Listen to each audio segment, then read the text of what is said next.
এখন আমরা 3 নম্বর এমসিকিউটা করব। 3 নম্বর এমসিকিউটা রাজশাহী বোর্ডে 24 সালে আসছে, ঠিক আছে। যেগুলো বোর্ডে আসছে এগুলো ভালো করবেন, কারণ এগুলো থেকে কি আমাদের স্কুলের পরীক্ষায়, বার্ষিক পরীক্ষায়, তারপর টেস্ট পরীক্ষায় প্রশ্ন আসবে। আর ওভারঅল আপনি এমসিকিউ কীভাবে করা সেটা শিখতে পারবেন, কেমন। তো রাজশাহী বোর্ড 2024 সালে যে এমসিকিউ কোশ্চেন আছে সেটা আমরা দেখি।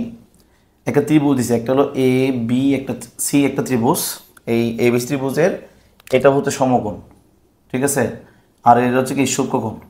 আর আমাদের সূক্ষ্মকোণ বিভাগটি কী হয়, এটা লম্ব হয়। আর এটা কী হবে, অতিভুজ। আর এটা কী হবে, ভূমি।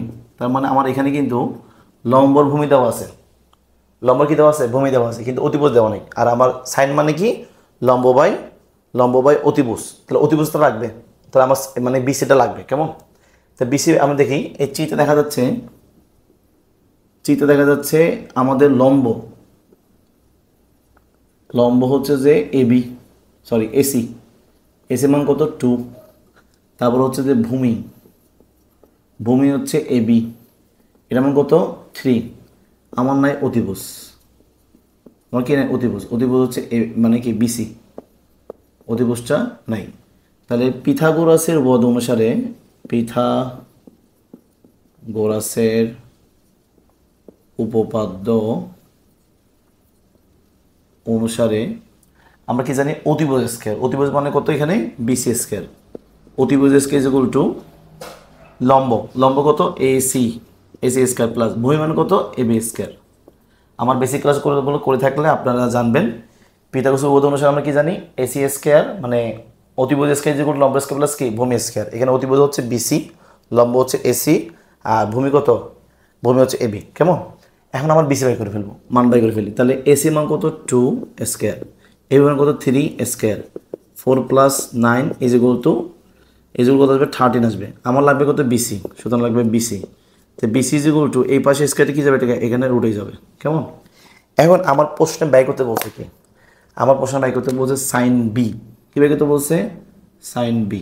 খেয়াল করি, সাইন বি মানে এটা কোণ, এই বিটা কোণ, তো এটা কোণ, এটা লম্ব, এটা ভূমি, এটা অতিভুজ। খেয়াল করি, সাইন মানে কি লম্ব বাই অতিভুজ। এখানে লম্ব কোনটা, এখানে লম্ব হচ্ছে AC অথবা CA একই কথা, আর অতিভুজ কত BC অথবা CB একই কথা।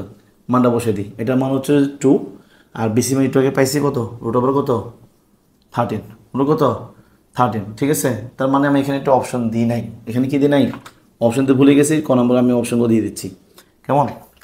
ক নম্বর দিয়েছে 2/13, 3/13, 2/√13। খ নম্বর বলছে 3/√, কত 13।